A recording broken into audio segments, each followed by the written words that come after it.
Hey everyone, good morning. The Teach Better team is live for a 3-day webinar, a 3-day live series discussing your journey in lesson planning. We are currently in day 2, and I do want to give a special shout out to the nincompoop on the Teach Better team who planned the emails that were going to come after these webinars. If you guys are not on our email list, head over to teachbetter.com, scroll down on the home screen, and you can enter your email right there. We are giving away so many different freebies and recaps. And guess what? The person who scheduled those emails, they came out on the wrong day. So today you're getting a double email, and you got a lot more freebies that you're going to be able to enjoy. I would love to give a shout out to all of the team members who do their job really well. I'm actually the one that scheduled those emails and messed it up, so yippee to me. But we are in day 2, and we are focused on the middle of your lesson planning. So yesterday, if you missed it, you can go catch Josh and Katie. They talked all about starting your lesson with success. Now we're diving into the middle, and tomorrow, as we wrap up this live series, we'll be talking about the end of your lesson. Chad Ostrowski's in the house. My name's Ray Hewer. We'll be right back.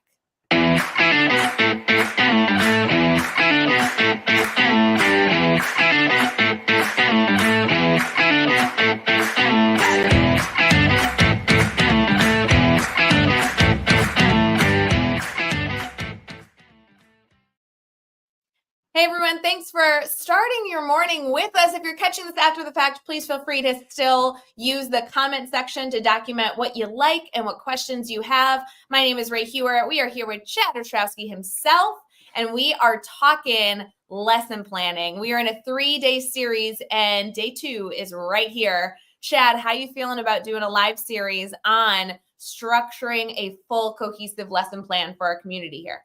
I love it, especially because we get to talk about, like, I think kind of where the magic happens, right? Like if you think about lessons as like a bookended process, right? You're talking about systems and routines and getting things off started purposefully at the beginning of the lesson. You're talking about kind of closing things out in a purposeful way. So like those things most of the time tend to be pretty consistent in most classrooms because you're really creating that continuity for students, that safe and secure environment. So today we're talking about the like where the meat of the sandwich is. We're talking about that fun stuff that has the most flexibility and where the magic of how are we reaching our students with the content we need to cover? So I'm absolutely thrilled we got to do this part because I think it's super fun. Not necessarily that the other parts are less important, but this is, I think, some of where the sandbox that we get to play in of education really kind of comes to life. So I'm thrilled that me and you get to have this conversation, and I'm just excited to dive in. Yeah, we have so much that we're going to try and cover in this short period of time. But please know, friends, even if I know we won't be able to get through all of it, but we are going to try. If you are enjoying this topic, if you want more on this topic, we have tons of freebies at teachbetter.com. But we also have an additional live stream, an additional webinar happening next week, July 22nd. It's at 9 a.m. Central, 10 a.m. Eastern. We're doing a partnership with Kami, which if you're not familiar is an amazing tool with a ton of free resources that you can also use in your classroom. And we are diving even further into more or less this exact topic, just in a different lens. So Chad, I'm really excited that we're able to not only have this conversation today, but also follow it up even as early as next week to continue to get our community some freebies. If you are watching us live, we would love to see you in the comments. Let us know where you're watching from, and also let us know if you have any specific questions. Maybe something came up as you're watching Josh and Katie's conversation during day 1, or if you have questions about day 2, this is a really beautiful place where we're not only live chit-chatting with you, but we also are here live to take your questions and make sure you get as much out of this as possible. Chad, before we get too far in, I know you're the co-founder, you're the CEO, you're Mr. Guru guy, but if someone's popping in and they're not familiar with who Chad Ostrowski is, do you mind sharing just a bit about yourself? Absolutely. I'm Chad Ostrowski. I'm the CEO and co-founder of the Teach Better team. We've been on this crazy journey for almost 10 years now, working with teachers and schools across the country on everything from what started it all, which is the Grid Method Mastery Learning Framework, to almost every aspect of instruction you can imagine, from unpacking standards to depth of knowledge to classroom management and everything in between. So I'm excited to be here and share some of what we've learned in the last 10 years in this small segment, because it really does kind of all connect. It really does. And that's something that we found as a team, is we cover a lot of different topics in education, but every single one of them connects in some way, shape, or form to the idea of planning effective instruction, whether it's before that instruction, during that instruction, or the analysis or sharing of how that instruction went from like a grading standpoint or a communication standpoint. This is a interweaving of so many different topics. And I think that gets lost sometimes in education, because teachers see and educators tend to get a lot thrown at them. So they see the thing in front of them, but not how that thing can connect to all the other things. So to your point and how next week's webinar connects to this one, I think it's important for all educators to really try to see the forest in these conversations instead of the trees. And I think that's really, really important, because even the good idea here in the middle of our lesson sandwich, is really effective, but it's not. It's going to be less effective if you don't have a strong beginning. It's going to be less effective if you don't have a strong debrief or end to that lesson as well. So it all connects, but I'm really excited to kind of dive in where we're at here today. So there's a lot of different areas we could start. Obviously, we're talking about the middle, the meat and potatoes in today's live conversation. Feel free to, again, use our comments for questions. But Chad, if it's okay with you, I want to talk about the elephant in the room. We focus a ton on mastery learning. We focus a ton on grid method. And it's not because it's something you created and we like you a lot, so we decided to use it. It's something that we've seen be incredibly successful. We have schools all around the country, all around the world, who are using this model to really improve student growth, student success, teacher retention, sub shortage issues. Like, this is a big deal. So tell us a little bit about what pillars make up the grid method, because I think if you focus on those key pillars, whether you use the grid method or not, you're going to have a successful classroom, because those fundamentals are what you need in the meat and potatoes of your lesson. Right. I mean, if you think about best practices and the highest impact practices you can have in a lesson, I tell this to administrators, and, Ray, you and I talk to administrators and curriculum directors and superintendents and educators all the time. And one of the things I often have to tell them is that there's no part of the grid method framework or mastery learning that isn't already a best practice somewhere else. So it is just a combination of best practices put into a single framework. And I think that's really important. The other thing I often coach administrators on when they're talking about this work on a larger scale is the idea that it can't be about the framework. It has to be about the practices within the framework that are going to move instruction forward. So if you're an administrator listening, I'm going to tell you the number one thing I'm going to tell every principal in every conversation I have is, don't create a villain with whatever PD or initiative you're starting next year in the fall. And what I mean by that is, if you focus so much on do the grid method or you're doing it wrong, you've created a villain because you've put a name to something that is now being seen as the only way to do it. But if you focus on practices like you're alluding to, no one can argue about what those best practices are. So you can easily think and reflect as an educator yourself, or as an administrator, you can share the messaging of, hey, listen, we need clear learning objectives articulated with multiple entry points for student learning. That's a best practice, regardless of if you're using the grid method or not. And that's going to improve student outcomes, whether you're in a framework or in some, other thing you're trying to push. A teacher can't argue that that's not going to help their classroom. So they can agree holistically with this idea. The next step is, are we differentiating? Do we have a plan for differentiation and tiered instruction so that all learners can be successful? whether you're using PACE like we do in the grid method as a tier 1 intervention, or whether you're tiering the instruction based on depth of knowledge, creating multiple entry points, whether you're providing multiple options for assessment, like differentiation, once again, high impact, easy to access for all students, increasing student potential and learning outcomes. The other aspect, go ahead. Can I pause you for 1 second, and we can go back to this? I'm going to challenge our viewers here. If you're listening now, thinking through, maybe nodding your head, this is a great point to put your questions in the comments.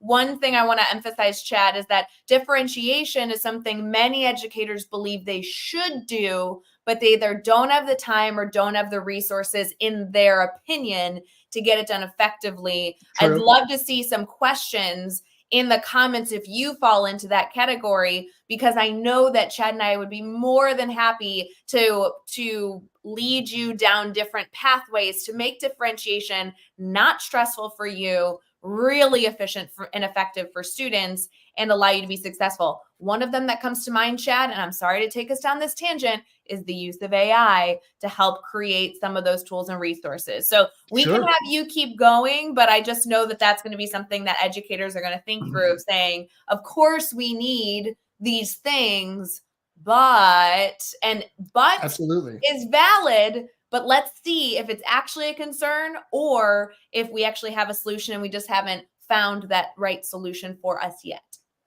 Yeah, and I think differentiation is something we could obviously talk at length about, right? I think there are so many new tools that make differentiation easier for teachers, like plugging into ChatGPT. What are 3 ways I can adjust this lesson for student needs, and getting 10 ideas, but taking 2 of them and using them in your class? You've now taken the mental load off yourself from the planning process, right? So the other thing we preach is like using PACE as a tier 1 differentiating factor automatically makes it part of your classroom. So what I would argue as a really effective a tool is think about the systemic changes you can make to the structure of your classroom that incorporate inherently some of those differentiation tactics. Because if you build it into the processes of your classroom, which, if I'm being honest, it's what the grid method does really, really well. But even if you're not in a grid method classroom, like thinking about how to make those part of your everyday makes them not an afterthought, but part of the daily experience students go through. So now it's not having to stress out about how are we differentiation. It's more about, this is how I teach. How do I help that kid on a personalized basis, right? Yes. So if we have a strong structure of differentiation, we can now individualize and personalize what individuals need, because the core foundation of their needs are being met by the structures of the classroom. Beautifully said. Just to reiterate again, for those of you that are chewing on this concept, you're not planning a lesson and then when you're done thinking about differentiation options. You are planning a lesson that already inherently has differentiation in it. Or your classroom itself and your environment and your structures yes. inherently have those things built in, right? Beautiful. Yeah, we are seeing your questions. We are going to get to them. Feel free to keep pasting those in. I love seeing you guys taking advantage of the fact that we are live. Chad, I want to keep having you go on this roll, and then we'll come back to these. Yeah, so I think the other main point, so we've talked about clear learning objectives and targets. We've talked about differentiating and student needs, creating entry points and things like self-pacing.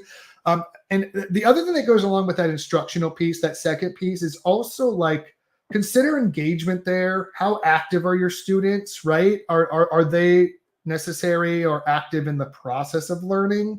And then the other aspect is assessment. That's the other thing we talk so much about, is that how are you assessing if it was effective? How are you assessing if what you did worked, and what are you going to do about it later? So like those 3 big pillars, in my opinion, are, I think, where a lot of our work tends to happen. And now we can take any of those pillars and do 5 days of full PD on each of them. However, if I'm thinking about what are those big pillars that make up a good lesson, like those are those 3 big pieces, right? And I think maybe we can address some of the questions now, but those are like those three big points I would think about when I'm talking about what is the meat of my lesson look like. Yeah, and that's definitely something, friends, that I mean, it's July. If you're thinking through this but not looking to really commit to fully turning that teacher brain back on, that's a good note to like throw on a post-it, throw it on your laptop, and as it gets closer to August, start questioning, do I have these pillars incorporated? How am I going to make sure that this is accessible for full year for my students? So again, we're not asking you to necessarily turn that teacher brain all the way on, but there's things that you can help yourself with right now. Don't work too hard. It's Yeah. still summer.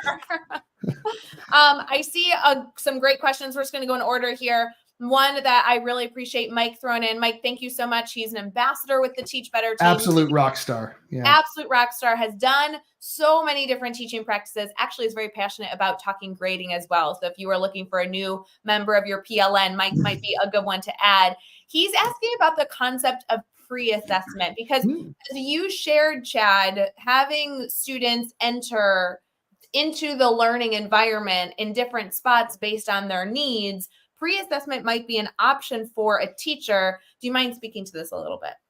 Yeah, absolutely. So we always recommend pre-assessment in our trainings, in our workshops, and when we're talking with teachers, especially in the context of our self-paced mastery learning framework. So like when we're having teachers create grids, there's an entire progression. So if you pre-assess, you can actually decide that a student starts later in that progression or earlier in that progression based on data that you're collecting prior to instruction happening or pre-assessment data. So like, absolutely, I highly recommend pre-assessing. But if you're not pre-assessing and you're looking at like a long-term unit or learning progression or mastery grid, like if I'm like not doing any of that stuff, I still think pre-assessment day to day is a critically useful tool. So something like doing a quick question and making 2 or 3 groups of cards of who answered which way so that you can go, this is who understands what we did yesterday and who can do this. So like one of my biggest suggestions in every classroom is there should at least be preparation for 3 degrees of differentiation, regardless of the system you're using. You need 3 degrees of differentiation. 1 for the students who are still lost from the day before and haven't gotten what they're supposed to. 1 for students who are right where they're supposed to be. And 1 for students who are working ahead. If you can at least guarantee that you are prepared for 3 degrees of differentiation or 3 tiers of learning to happen in your classroom, that's going to get you a spot where you're going to be meeting more students' needs more of the time, which is going to boost your engagement because you're meeting in their zone of proximal development, but it's also going to boost your student results because they're getting what they need when they need it. And oftentimes when teachers go, Chad, the grid method seems like too much. How do I start this? Think of a 3-box progression instead of a whole grid. Think of a 3-thing progression. And here's the thing teachers do most of the time when I tell them this. They go, I got to do 3 things every single day. And I go, calm down, take a breath. It's going to be okay. No, what you do is if you make a 6-box progression of where learning needs to happen, think of like a blinder that only shows the first 3 boxes. And then the next day you just move the blinder over 1 box, right? So like now you're just scooting the vision of those boxes into these 3 boxes. So you don't have to have like 9 boxes or 12 boxes for a week. You could have 5, 6, or 6 boxes and then go, this is my week's progression, right? With or without a grid. These are the first 3 boxes we're focused on Monday. And then I'm going to scoot it over 1 box because the prior learning's hopefully closing that gap.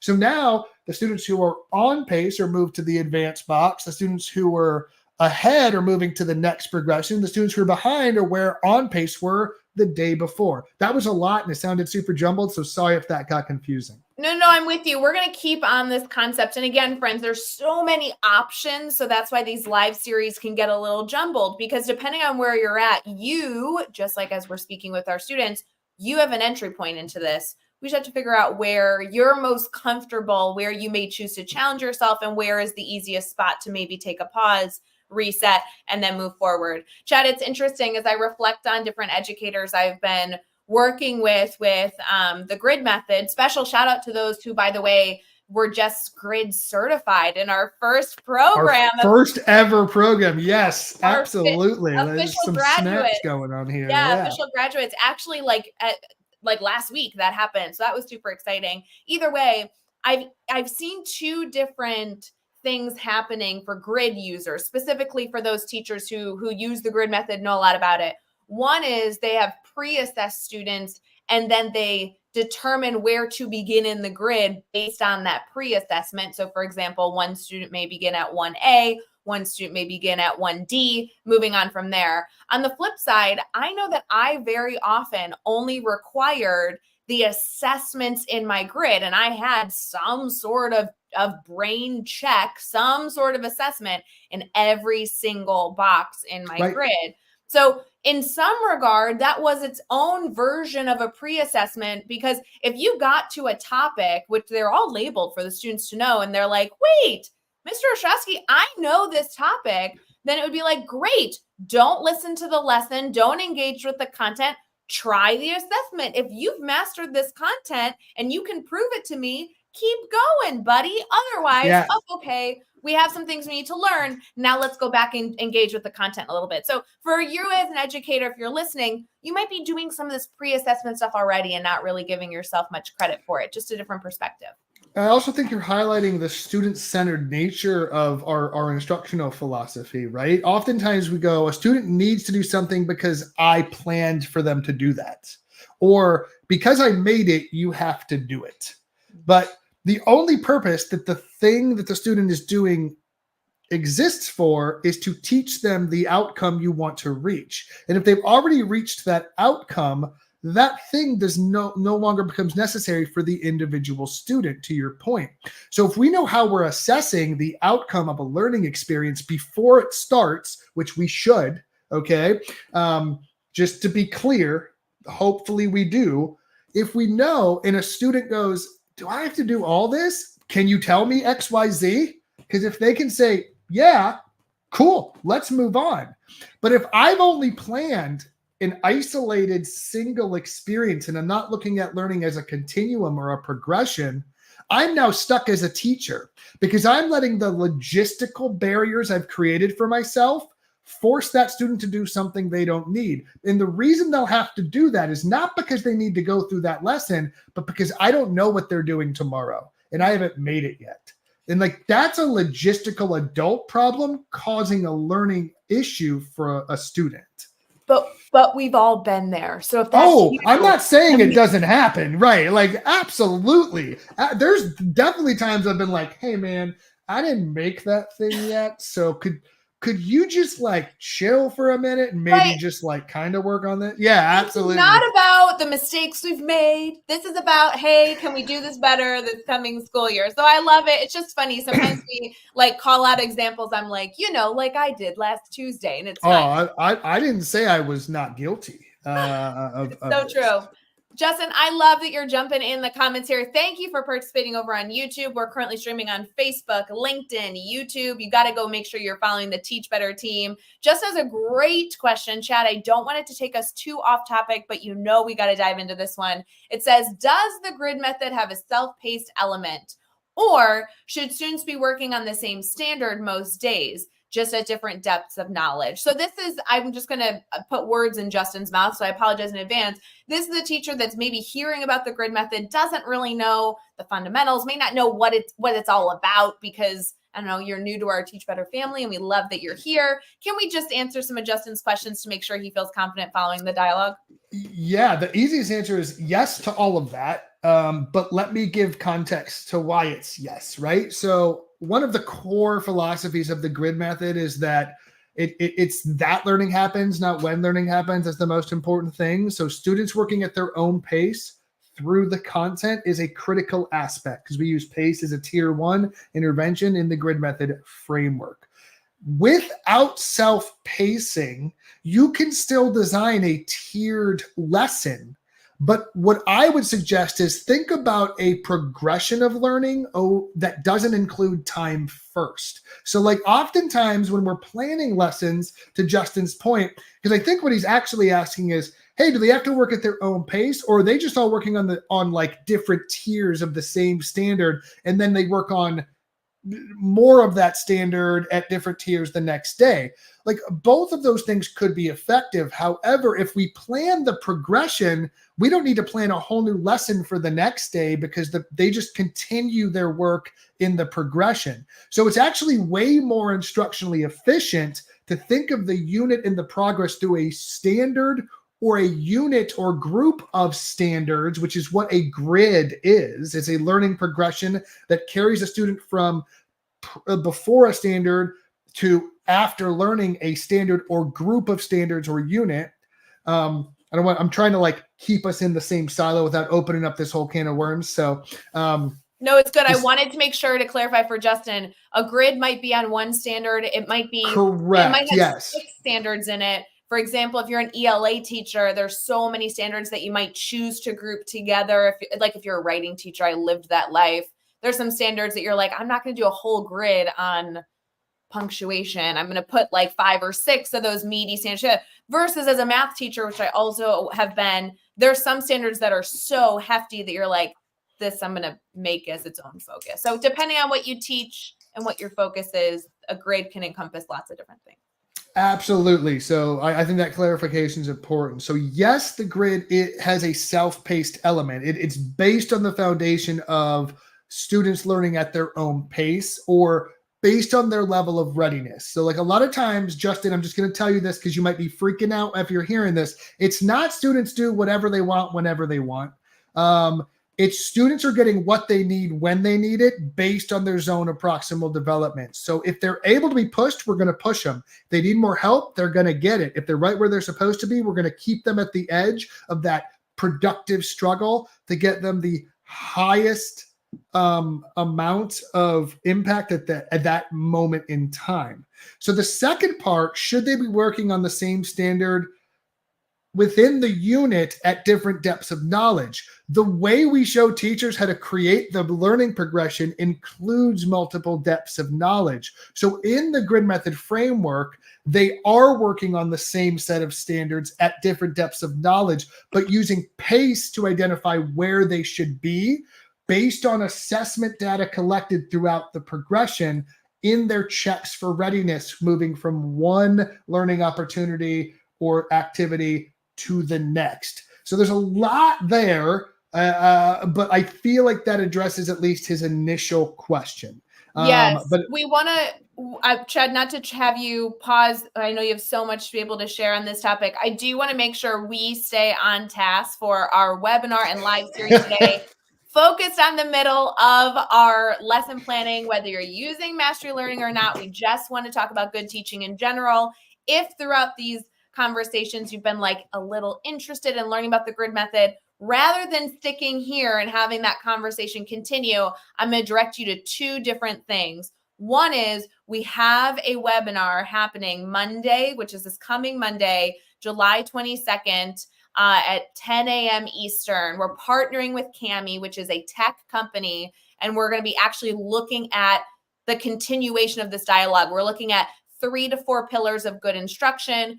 We're relating it back to the grid method because Cami loves the grid method, and we're going to dive into how Cami can support making the grid method easier. In addition to that, we have a website that you can go check out. This is teachbetter.com/thegridmethod. As you scroll down, you are going to see a ton of stuff, almost to a fault. We have free and full courses on this. Look at all these ridiculous downloads. You can go grab any of these. These are all free to you to go see what's going on and everything in between. One of my favorite things to start out with is either one of the courses, looking at some of the templates, or these example grids can be really, really helpful. For those of you who've been using the grid method for a while, we also, based on your feedback, have given you the steps to do an introduction grid. I know a lot of you have been interested in that. So doesn't need to be something that you look into, but hopefully that is helpful for those of you looking for that spot. Chad, any final thoughts to add before we continue focusing on the middle of our lesson, maybe less specifically on the grid method.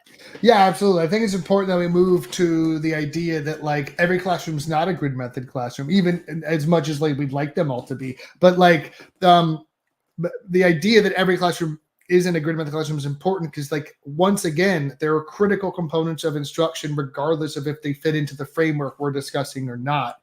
And I think it does benefit our audience and everyone viewing right now to go, I'm not doing the grid method yet. So, like, what else should I worry about? Like, help me out. And that, I think that's an important step. So Justin also thanked us for answering his question, said he tried something like this. He did say he wanted all kids to work on a specific activity. And one of the things I often say is, like, the grid method is the backbone of your classroom. It's the core path and journey your students take. It doesn't mean you can't take tangents or breaks and then go back to your main path. So Justin, it's totally okay. Don't worry about being stuck in that pathway and not being able to get off that road. You can go, hey, we're going to do this activity today, and then tomorrow we're right back into our path. We want to maintain that engagement in that active learning, which I think is also a place we could go to if you want next, which I think is also a critical component of what we're talking about. Yeah, I just want to give a shout out. Justin, I also would love to be your best friend because we're both math teachers. So, like, we could talk shop about this anytime. Like, DM me. This is, Chet's a science guy by heart. So you let me know when the math nerd dialogue can come into play. I'm game. But yeah, Chet, let's go into active learning and engagement. That's something every teacher wants to know how to do. It doesn't matter what you teach or what age group. We always want to know how to be better in the classroom in this space. So tell us a little bit about what comes to mind. I know I have something that I love that really increases engagement. Yeah, absolutely. I think it starts with like philosophy. I think we have to think about what we're asking of our students on a daily basis. I think oftentimes it's really easy to go, my students aren't engaging, they don't try, they're unmotivated, and it's a very like outward conversation, which are all things we can't necessarily control. Like, we can't control their short attention spans, the fact that they watch 30-second clips, the fact that they use ChatGPT to solve all their problems. Like, we can't solve all those things from our perspective as a teacher. So the only, like, the teach better philosophy part of this to me is like, the only thing we can do to improve the situation is self-reflect. Right? So one question you can ask yourself about the middle of your lesson, if students are not engaged, is I want you to just simply step back and look from 1,000-foot view and go, if my students left the room, could this lesson still happen? Like, this is a fundamental question that I tell principals to ask, curriculum directors to ask, and teachers to ask themselves. If the students left the room, could my lesson still happen? And what that go ahead. So what you're asking is, like, if I'm standing in front of the room and I'm kind of like preaching to my students, right? I could be doing that to empty chairs and nothing's necessary. And nothing would fundamentally change about my plan, right? Versus like, if I was doing like a discussion, I wouldn't have people to, okay. Right. So if my lesson is dependent on student interaction, it is by default more active than if it only requires my participation. And if it only requires my participation, I cannot fault the learners for not engaging in that task in that lesson. So this is a first step when we're kind of analyzing active versus passive learning, because we cannot expect students to engage in a passive process. I'm not saying that passive processes can't happen. I'm saying if they happen most of the time, we can't fault the students for not engaging in our instruction most of the time. So I think that's like a bare bones first step that every teacher can do when they're thinking about that middle of their lesson or that big part of their lesson, right? I just wanted to really quick take a pause for everyone to take a deep breath and brag that Justin messaged me and we're going to connect on Facebook Messenger. I'm like, hey, not to brag, Chad, math people getting together. Anyone else in this section, you DM us, we'll include you in the fun. But and that's just, we love that stuff too on the team. Like, I don't think people believe us a lot of the time, and we're like, seriously, but like, legit, like we love texting back and forth and setting up quick calls and talking shop. Like that's what we do. That's what we're all about. So I love that. That's amazing. So good. The other thing I want to mention, Chad, and I hate to take us off track from where maybe we needed to go. So we can go any direction. And please, if you're listening live, clearly we're live responding to you. Feel free to use the comments as a way to engage. Good morning to Megan Wells, by the way, who we see in the chat. It's always good to see her when she pops up. Chad, one element that really helped me manage two different concepts that have come up during this dialogue, one being student engagement, and the second being kind of overcoming the teacher fear of like ChatGPT and AI, and also, is honestly the structure of the middle of my lesson to include as much student to teacher dialogue as possible. So I know that can look a lot of ways. For me, I'm thinking student teacher conferences, which can be anywhere from 10 seconds to 2 minutes long. I know that I obviously use the grid method, so that's worked into that system. But even if you don't use that, conferencing to me changed the game as far as engagement. Tell me a little bit about that. Yeah. So one of the things I literally just said in a keynote, that was a few weeks ago now, on AI and education. And one of the things that I said is like, listen, we know students can have AI write a whole paper. We know students can have AI answer a multiple choice question or give them the definition of this or that or whatever. So the whole game has changed because it's taken the idea of, well, they can Google something and just put it on steroids. Like it's no longer the case that like they can look up an answer. They can create an answer with the tools that are now available to them. So the more artificial the ability for technology to create content, information, and ideas is, like the more artificial that becomes, the more human interaction becomes critical to the educational process, right? So the more artificial the creation process becomes, the more human the interaction around what is created becomes necessary. So now no longer can we go, hey guys, this is an active classroom, write a paper, turn it in Friday. If I expect them to just work on a paper until Friday with no interaction about that paper, I am asking them to use the tools available to them, which I'm going to go to ChatGPT and say, write a 3-paragraph paper with cited sources with APA style and XYZ, right? However, if I break the process of writing that paper down into chunks and make it part of the instructional conversation, the learning opportunities that are happening in my classroom with conferencing and peer editing around that work. Now, hey guys, let's think about topics and introduction paragraphs for our paper. Today, we're analyzing those introductions for our paper. We're conferencing and improving the parts of that paper. Now, whether a student wrote that introduction themselves or had ChatGPT do it is irrelevant, because the important part is they can have a dialogue about what was created, right? That's now how we have to assess the learning occurring in front of us as educators in the classroom. So I think it's critical. And to be clear, once again, this all goes back to the same thing: clear objectives.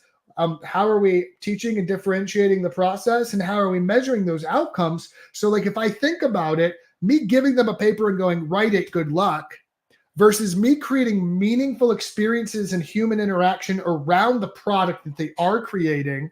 Now the focus is on the process, not just the product. And that's where the magic happens anyway. We want to be there when students struggle. That's when they do the most learning.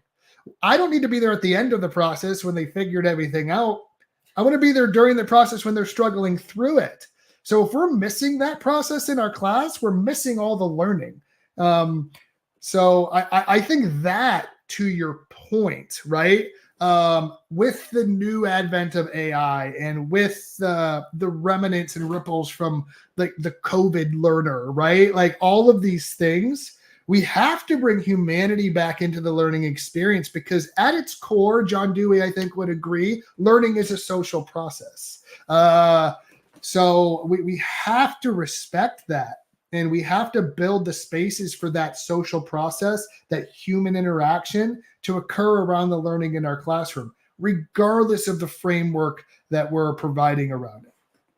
So we have been able over the last 2 days to highlight the beginning of a classroom, how students are going to walk into the room, how they're going to prepare for learning, how they're going to get their brain moving. Today, we're focusing on that big middle section. How is the learning happening? How are we engaging with students? Tomorrow, for our last day in this series for your lesson planning journey, we are diving into the last few minutes of your classroom. This is everything from wrapping up a lesson, reflecting on the lesson, preparing students for the future lessons to come, everything in that area. Chad, I know that you aren't a part of tomorrow's conversation on screen, but I know that we have endless conversations on many of these topics aside from our live stream, just as an internal team.